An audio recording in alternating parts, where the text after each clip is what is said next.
Hello everyone. Now we are going to study about matrix for project size estimation. And हम study करेंगे function point means AP metric के बारे में। Previous episode में हमने देखा था कि प्रोजेक्ट साइज को मेजर करने के लिए there are two popular metrics. One is lines of code means LOC, second one is function point means AP. Previous episode में हम लाइन्स ऑफ कोड के बारे में डिस्कस कर चुके और इस एपिसोड में हम कवर करेंगे फंक्शन पॉइंट के बारे में। लेकिन फर्स्ट हमें पता होना चाहिए कि यहाँ पर प्रोजेक्ट साइज मीन्स क्या। वैसे प्रीवियस एपिसोड में हम डिस्कस कर चुके हैं कि प्रोजेक्ट साइज यहाँ पर क्या होता है, बट फंक्शन पॉइंट के लिए हम एक बार शॉर्ट में देख लेते हैं प्रोजेक्ट साइज के बारे में। प्रोजेक्ट साइज वर्ड को देख के लगता है कि किसी सॉफ्टवेयर के साइज़ की बात हो रही हो। सॉफ्टवेयर साइज मीन्स हमने देखा है कि सॉफ्टवेयर एमबी साइज एमबी में होती है, केबी में होती है, बट यहाँ पे सॉफ्टवेयर के साइज़ की बात नहीं हो रही है। So here the project size is a measure of the problem complexity in terms of the effort and time required to develop the product. और प्रोजेक्ट साइज को मेजर करने के लिए जो टू पॉपुलर मैट्रिक्स है उनमें से एलओसी को हम प्रीवियस एपिसोड में डिस्कस कर चुके। अब हम स्टार्ट करेंगे फंक्शन पॉइंट के बारे में। अब क्वेश्चन ये उठता है कि जब ऑलरेडी एलओसी था मीन्स लाइन्स ऑफ कोड था तो फंक्शन पॉइंट की ज़रूरत क्यों पड़ी? क्योंकि एलओसी पहले आया है, एलओसी के बाद में आया है फंक्शन पॉइंट। जरूर एलओसी के कुछ शॉर्ट कमिंग्स होंगे, एलओसी के कुछ ड्रॉबैक्स होंगे, उन ड्रॉबैक्स को ध्यान में रख के शायद एपी आया हो। और क्योंकि एपी एलओसी के बाद में आया है, डेट मीन्स पक्का एपी के बहुत सारे एडवांटेजेस होंगे कंपेयर टू एलओसी। एक एडवांटेज हम यहीं पे डिस्कस कर लेते हैं। जैसे जब हमने एलओसी को पढ़ा था, स्टडी किया था, तो हमने क्या देखा था कि एलओसी को काउंट करने के लिए प्रोजेक्ट का कंप्लीट होना ज़रूरी है, क्योंकि हमारे लिए इजी हो जाता है कि प्रोजेक्ट कंप्लीट होने के बाद एलओसी को काउंट किया जाए। लेकिन जब फंक्शन पॉइंट की बात आती है तो हमको प्रोजेक्ट के कंप्लीट होने के लिए वेट करने की ज़रूरत नहीं है। हम सिर्फ प्रोजेक्ट के स्पेसिफिकेशन को देख के प्रॉब्लम स्पेसिफिकेशन के बेसिस पे ही फंक्शन पॉइंट को कंप्यूट कर सकते हैं। So this is one of the biggest advantage of function point over lines of code. Function point जैसा कि नेम से मीनिंग निकल रहा है, ये डिपेंड होता है नंबर ऑफ फंक्शंस पे। हमने प्रीवियस एपिसोड में देखा था जब हम एलओसी को स्टडी कर रहे थे, जब भी किसी प्रोडक्ट को बनाने की बात आती है, डेट मीन्स यहाँ पे किसी न किसी प्रोग्रामिंग लैंग्वेज का यूज़ किया जाने वाला है। Programming language means like C plus plus Java. और प्रोग्रामिंग लैंग्वेज के अंदर फंक्शंस क्या होते हैं ये हम सभी लोग जानते हैं। सो एपी की डिपेंडेंसी होती है नंबर ऑफ डिफरेंट फंक्शंस जो कि हम प्रोग्रामिंग लैंग्वेज के अंदर प्रोडक्ट के डेवलपमेंट के अंदर यूज़ करने वाले हैं। ये तो हमने बात की टेक्निकल कि प्रोग्रामिंग लैंग्वेज के अंदर फंक्शन क्या होते हैं। लेकिन अब यदि हम एक जनरल लेवल पे देखें कि फंक्शन क्या होता है, तो हम यहाँ पे एग्जांपल लेते हैं बैंक का। अगर बैंक के सॉफ्टवेयर की बात हो रही है, हो सकता है कि उस सॉफ्टवेयर के अंदर एक लॉगिन हो, तो लॉगिन के लिए एक फंक्शन होगा मीन्स फीचर होगा। हो सकता है कि उस बैंक के सॉफ्टवेयर के अंदर एक फीडबैक वाला ऑप्शन हो, दैट मीन्स फीडबैक के लिए एक फंक्शन होगा। सो फंक्शन से यहाँ पर डायरेक्टली मीनिंग किससे है? फीचर से, उस प्रोडक्ट के फीचर से। अब फंक्शंस के लेवल भी अलग अलग हो सकते हैं। हो सकता है कि कोई फंक्शन ईजी हो सकता है कि कोई फंक्शन डिफ़िकल्ट हो। फॉर एग्जाम्पल अगर मैं बात करूँ अगेन बैंक की, तो बैंक के अंदर एक फंक्शन हो सकता है कि फीडबैक के लिए हो और दूसरा फंक्शन हो सकता है कि ट्रांजैक्शन के लिए हो।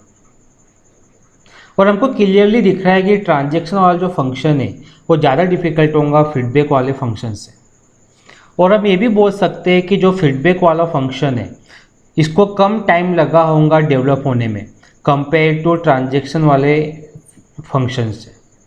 यदि हम इफ़र्ट की बात करें या डिफ़िकल्टी लेवल की बात करें तो ट्रांजैक्शन वाला फंक्शन ज़्यादा टाइम ले रहा होगा, ज़्यादा इफ़र्ट ले रहा होगा। मैं प्रोजेक्ट साइज़ का मीनिंग यहाँ पर एक बार फिर से रिपीट करना चाहूँगा। The project size is a measure of the problem complexity in terms of the effort and the time required to develop the product. Means यहाँ पर बात हो रही है टाइम रिक्वायर्ड की। यदि हम लोग देखें फीडबैक को डेवलप करने में कम टाइम लग रहा होगा compare to transaction, even effort भी कम लग रहा होगा कंपेयर टू ट्रांजेक्शन। एक्चुअली मैंने इसको यहाँ पर इसलिए रिपीट किया कि कहीं माइंड से ये चीज़ निकल ना जाए, मीन्स हम इसके आसपास ही रहे, तब हमको फंक्शन पॉइंट को समझने में और इजी रहेगा। अब कैसे मालूम कि फीडबैक वाला इजी है, ट्रांजेक्शन वाला टफ है? सिंपल सा यहाँ पे हम लोग क्या करेंगे कि नंबर ऑफ इनपुट और आउटपुट को देखेंगे, तो हमको क्लियरली मालूम पड़ जाएगा कि कौन सा इजी है और कौन सा टफ है, बिकॉज बात हो रही नंबर ऑफ इनपुट और आउटपुट की। अगर हम सिंपल सी बात देखें, जितना ज़्यादा इनपुट और आउटपुट उतना ज़्यादा डिफ़िकल्टी लेवल, या फिर हम बोल सकते हैं जितना ज़्यादा इनपुट आउटपुट उतनी ज़्यादा फंक्शन की कॉम्प्लेक्सिटी। फर्स्ट डिफरेंस है फंक्शन पॉइंट लैंग्वेज इंडिपेंडेंट होते हैं, जबकि एलओसी लैंग्वेज डिपेंडेंट होते हैं। अब क्वेश्चन उठता है कैसे? पहले हम देखते हैं फंक्शन पॉइंट। मान लीजिए कि एक बैंक का सॉफ्टवेयर हमारे पास है, बैंक के सॉफ्टवेयर के अंदर इनपुट जा रहा है एक फंक्शन, ओके, बैंक का डेटा डेटाबेस के अंदर जा रहा है एक फंक्शन। यदि हम देखें तो सिस्टम को देख के, सिस्टम के स्पेसिफिकेशन से हमको मालूम पड़ रहा है कि सॉफ्टवेयर के अंदर क्या फंक्शन हो रहे हैं। अब चाहे सी लैंग्वेज का यूज़ करो, C++ का करो या जावा का करो, कोई भी लैंग्वेज का यूज़ करो, फंक्शन तो सेम ही रहेंगे। इसीलिए बोलते हैं कि एपी इज़ लैंग्वेज इंडिपेंडेंट। अब यदि हम एलओसी की बात करें जो कि लैंग्वेज डिपेंडेंट है, क्योंकि एलओसी मीन्स हमको यहाँ पे काउंट करना है इंस्ट्रक्शन, मीन्स डिपेंड करता है इंस्ट्रक्शन पे, मीन्स डिपेंड करता है सोर्स कोड पे। अब हो सकता है कि कोई इंस्ट्रक्शन सी में अलग तरह से टाइप हुआ हो, C++ में अलग तरह से, जावा में अलग तरह से, तो ये लैंग्वेज डिपेंडेंट है। ये सेकेंड डिफरेंस देखें, फंक्शन पॉइंट यूज़र ओरिएंटेड है, एलओसी डिज़ाइन ओरिएंटेड। फर्स्ट हम बात करते हैं कि यूजर ओरिएंटेड कैसे। सिंपल यदि हम देखें, अगेन एग्जांपल ले बैंक के सॉफ्टवेयर का, input function user oriented, data store हो रहा है डेटाबेस के अंदर, ये भी क्या है, यूज़र ओरिएंटेड। मीन्स यूजर पे डिपेंड करता है कि वो किस तरह से फंक्शन को देख रहा है, किस तरह से फंक्शन को काउंट कर रहा है कि कौन कौन से फंक्शन पॉइंट है। बट जब बात का होती है एलओसी की, तो एलओसी के केस में सोर्स कोड को व्यू किया जाता है और सोर्स कोड से मालूम पड़ता है कि कौन कौन से एलओसी काउंट हुए हैं।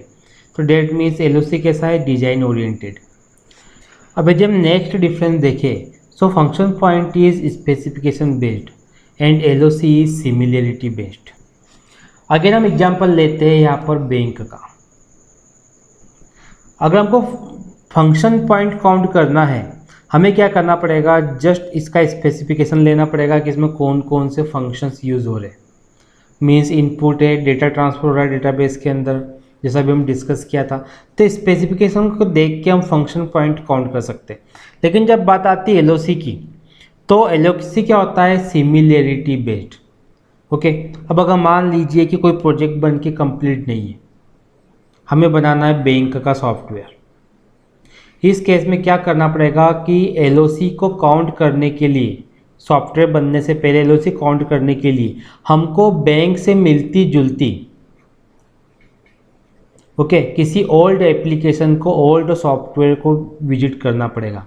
देन ओल्ड सॉफ्टवेयर के बेसिस पे हम बैंक के एलओसी को काउंट कर सकते हैं। डेट मीन्स क्या बोला गया, सिमिलरिटी बेस्ड, मीन्स इस सॉफ्टवेयर से मिलता जुलता सॉफ्टवेयर हमको मिलना चाहिए, तब भी हम सॉफ्टवेयर बनने से पहले एलओसी को काउंट कर सकते हैं। सो अब हम देखेंगे advantages of function point.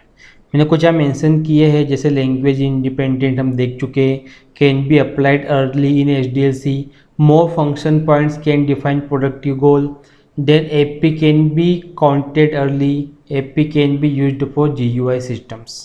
So some of the disadvantages of function points is here.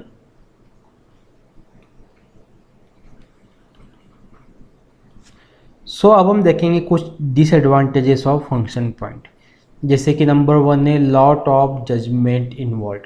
किस केस में, फंक्शंस को आइडेंटिफाई करने में, फंक्शन पॉइंट को आइडेंटिफाई करने में। अगर नेक्स्ट देखें तो less research data is available compare to LOC. Then performed after creation of design specifications. जैसा कि हमने देखा था कि फंक्शन पॉइंट टोटली किस पे डिपेंड करते हैं, स्पेसिफिकेशंस पे।